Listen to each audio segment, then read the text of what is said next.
What is up, guys? It's Nate, One Man's Odyssey, coming here from northern New Mexico. We're in the Caja Del Rio area near Santa Fe, New Mexico. Of course, I got a really special guest with me today. Look who it is! Say hi. Hi. What's your name? What's your name? No. No, okay. Who's on your hat? Who's on your hat? It's out. It's Elmo. Okay. Like I said, we're on the Caja Del Rio, which is a plateau area west of the city of Santa Fe. Not a lot of high peaks or anything, but great news. Baby number 3 was born almost a week ago. She's happy, she's safe, she's healthy, which is all you can really ask for. So right now, I'm on about a month of paternal leave from work. And, I'm spending that time bonding, but also taking care of the kids I already have, so my wife can take care of baby number 3. Of course, babies, they need their mothers way more than they need their fathers at that age. So I am having some good bonding time with baby number 2. Her name is Elena, even though she did not want to tell you that. The plan for today is just to do some exploring. Basically, we're starting on the east end of the Caja Del Rio, the northeast end, pretty close to the animal shelter. And we're just gonna work our way counterclockwise around, hitting as many peaks as we can, doing some exploring. Maybe we'll see some cool stuff. This area is volcanic in nature.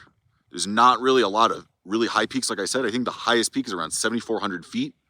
Now, I have been out here several times, but I haven't really been out here since I did Tatia Peak back in, I guess it was January 2023 with my oldest. He was around the same age as her. We're going to all these different peaks, and they're, anywhere from like half a mile to 2 miles of hiking round trip. So I think if we did everything, we'd probably be looking at maybe like 7 miles for the day. Of course, I'm not planning that we'll get done with everything, but I would like to do all of the peaks on the eastern side of the Caja Del Rio, leaving Colorado Peak for another day. Peak we're starting out today with is Ortiz Mountain, also called Panky Peak. That's a weird name. And we're starting off easy. It's a quick and easy forest road walk up to the summit, and then we'll head back down and keep going west. Two.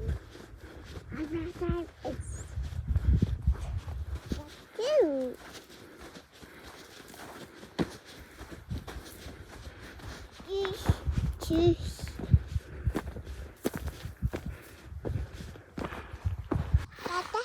Say cheese. Cheese.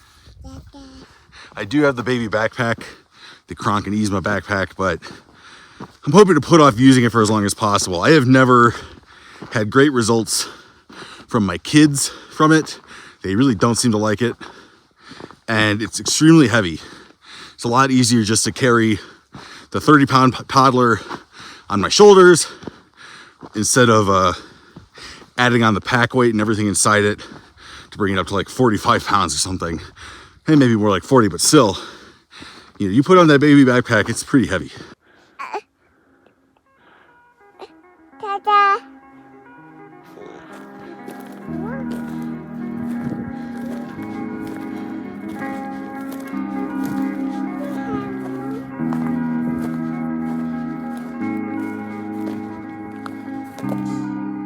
The summit, Ortiz Mountain, peak 1 of today. Of how many? Who knows? You did it! Say yay!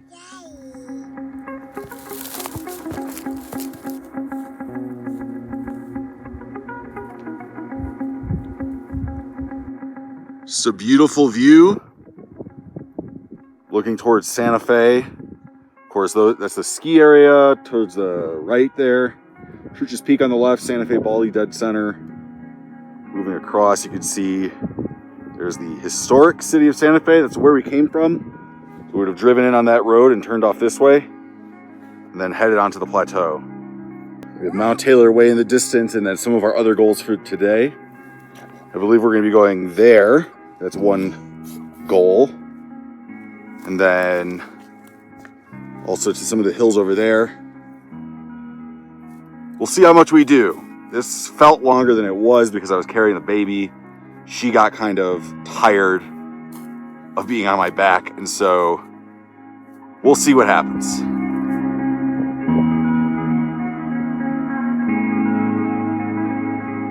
From up here, you can really get an idea of how close Santa Fe and Los Alamos are. That's Los Alamos in the back right there, and then in the foreground that's White Rock. If you've ever been to the White Rock overlook, you're looking across the river at the Caja Del Rio. Of course, the White Rock side is much busier, much more populated than the Santa Fe side. We can see San Antonio Mountain way out there. Cool.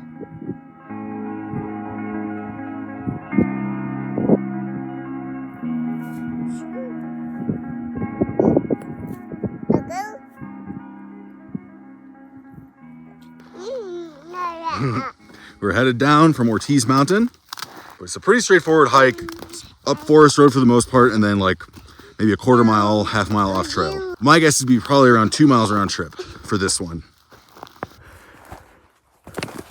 We linked back up with the road, but at risk of slipping, I decided I was just gonna keep cutting down off trail straight towards the car, because honestly, the road is maybe even rockier than off trail.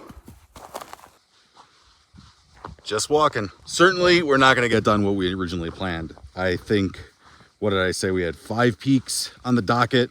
We've done 1, and it's taken us almost 2 hours. Now, that includes the driving. We left home around 8 o'clock and probably started hiking around 8:45, maybe a little bit earlier. But definitely the pace when you're lugging along a toddler is really, really slow. Now, maybe if we got in the baby backpack, we'd move a little bit faster, but I just have a feeling that the patience for the baby backpack will be very thin. I think what we're gonna do is we're going to head clockwise like we were, but instead of going to the center of the plateau like was originally the plan, I think we're gonna try to stick to the edge. And the goal there is I really wanna get some views of the Rio Grande.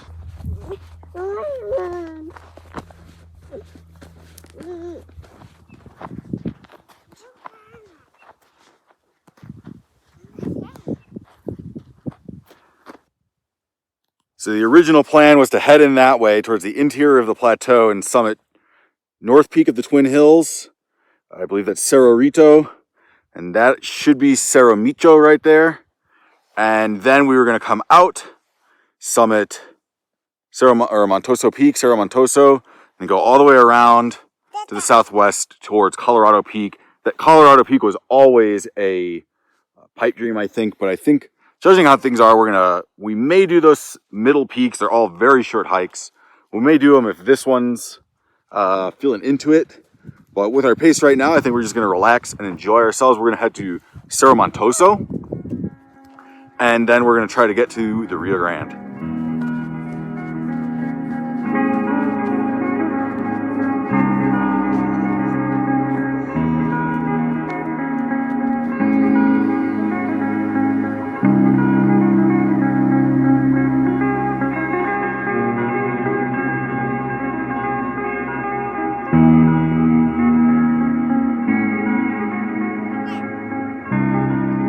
Okay, we made it to our planned approach to Cerro Montoso Peak. The road quality was really poor on the way over here. We used 4-wheel drive, only 4 high, but it wasn't so much the terrain that bothered me in terms of like needing higher gear ratios and stuff. It was more of like these roads are eroded so badly that I was starting to get worried in some places about high centering, and actually further west of here going towards the river, I don't think we're gonna be able to do that, as basically right west of here, it really, the road goes from like this to like this, and maybe I'd be fine, but I'm out here by myself. I got my daughter with me. I definitely don't want to, this car is my daily driver. I definitely don't want to risk like rolling it or anything, but it looks pretty steep, and so I don't think we're gonna be going down to the rim trailhead today. But we will definitely do Cerro Montoso. We're definitely not going to leave here without conquering that peak. You can see we've returned to nature. We're covered in dirt.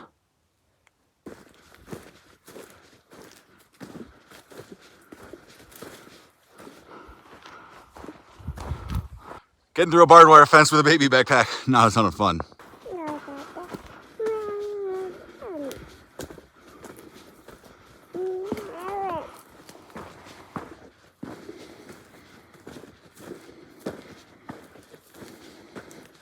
Like I said, this is I think my 5th trip onto the Caja Del Rio proper. I think I was first out here back in 2020 with my wife, where we came out here, did some camp cooking, and then realized home sounded nice and decided to go home.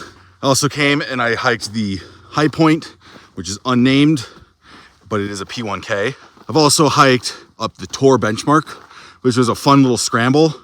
And part of that hike also gets you to see the blowhole. So the Caja Del Rio is volcanic, like I said.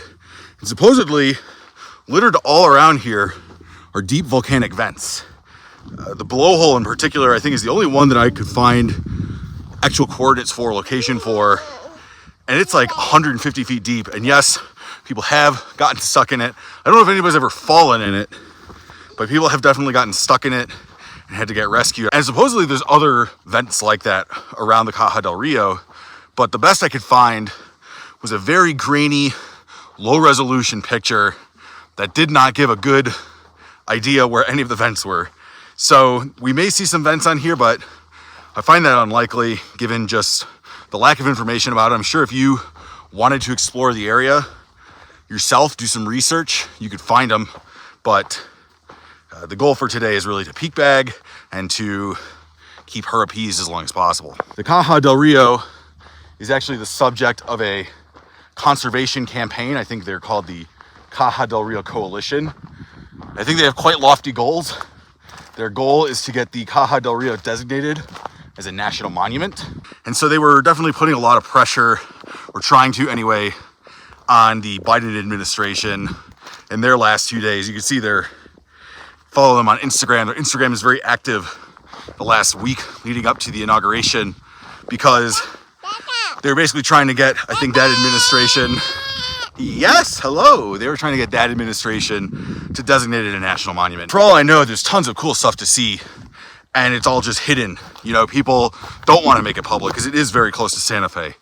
These places certainly have the chance to be completely overrun by visitation if they were made known. I think a national monument is a very lofty goal. It's admirable, but it's very lofty. The broader question of whether the Caja del Rio deserves broader protection, I think, is absolutely it does. I don't have any data to back this up, but I assume the top three, if you had to rank order visitors, number one is probably illegal dumping of trash.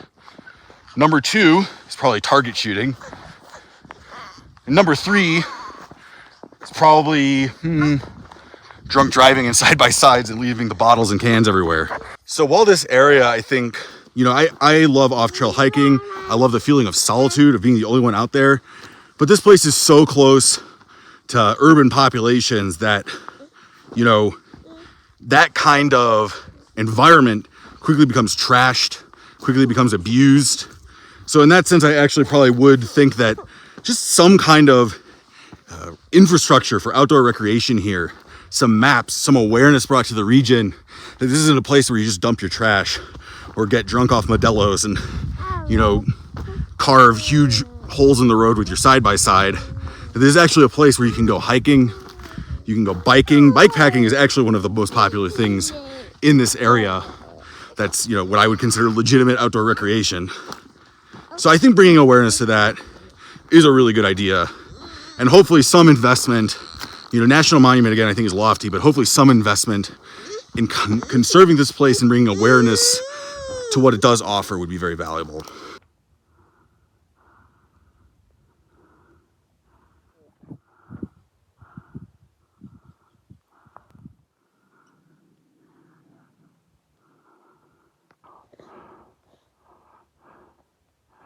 How to get up? That's the question. I don't know, maybe about an 8-foot class 3 scramble to get to the top. No big deal, aside from the fact that I have a baby on my back. So I didn't really want to fall. I do see cairns that are probably an easier route, so I probably take that down. It's a rock. Seeing, here you go. Thank you. Nice rock. What a view. Can't really see the river, but you can kind of see that canyon down there, White Rock Canyon. Especially down there, it looks pretty gorgeous. We've got a pretty unique view here. We're looking at Bandelier National Monument in front of us. That's Frijoles Canyon right there. This is the main canyon where the ruins are.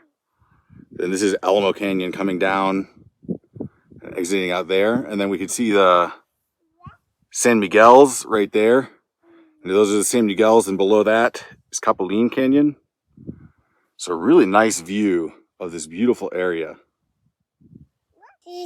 So the summit is just to the west of us right there. It's not very high. The little tyke is basically done being in a backpack or on my back, but well, she's got to get back to the car.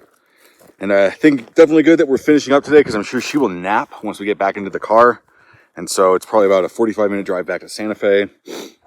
Well, what I'm looking for right now is there's supposed to be a volcanic vent, basically up here on the saddle between the main peak and then the slightly lower sub-peak to the east. So we're going to look for it for maybe 10-15 minutes and then give up. Hopefully we'll find it. No luck finding a blowhole. Definitely looks like the type of area. It looks very, like the summit here looks very similar to the summit of Tor Benchmark. You can see the baby backpack that I left over on the true summit. So I might look a little bit below right here to see if I can find it. Again, if you haven't seen the map, you'll see it now. It is not obvious. It's very low resolution. There's nothing but a giant star that could be anywhere on this high point. What? Did you see a blowhole? Did you see a blowhole? Did you see a volcanic vent? Oh, you did? You're just not telling me. That smile seems like you know something I don't. You don't want to tell me.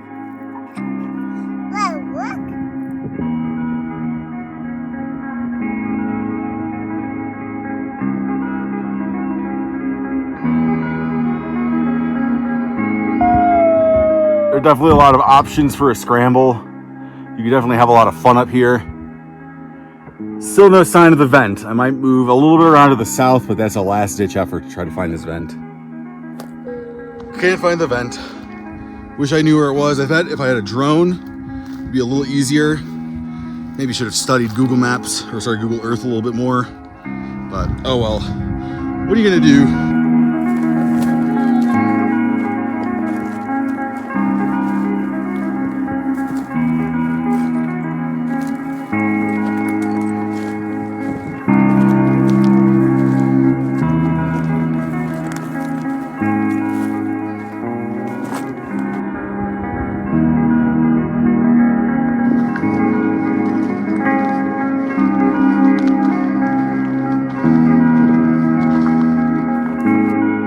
Okay, you tell me, people of YouTube, does that look like an arrowhead, or like it was once an arrowhead?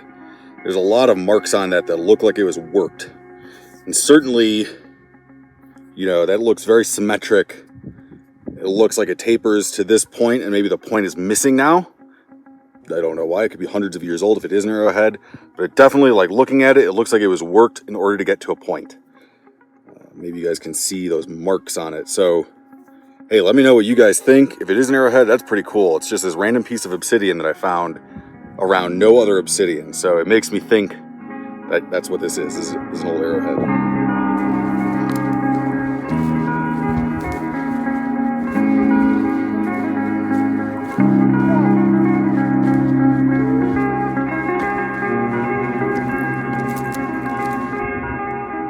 We're much closer to the car now. In fact, we're about to be there, and I found this piece of pottery. Pretty awesome. Yeah, I have to say, I don't think I've ever seen any kind of like ancient artifacts like that. I mean, the pot was definitely a pot. Definitely a potsherd. The obsidian, I'm like 95% sure that was an arrowhead.